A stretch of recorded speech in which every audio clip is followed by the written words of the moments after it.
Reinforcements have just arrived at a rebel-held territory in Kajo Keji in central Equatoria region.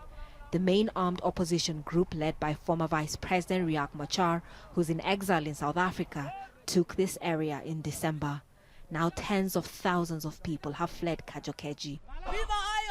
Most of the county has been militarized, split between the rebel group SPLA-IO and government troops. We want to make sure that the base here in Kajo Keji is stabilized and we control all over South Sudan. The rainy season is approaching and both sides are trying to gain more territory before the rains make movement difficult.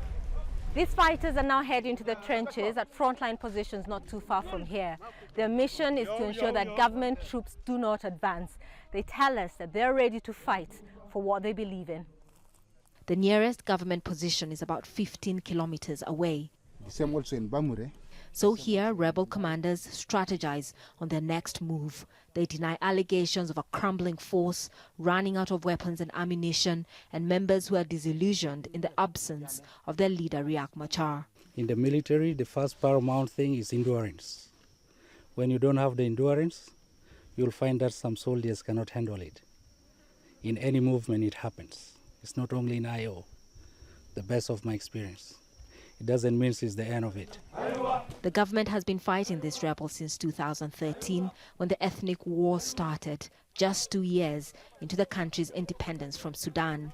Both sides have been accused by the United Nations of human rights abuses, but it's government soldiers who have been blamed recently for attacking and killing villagers in some parts of the country.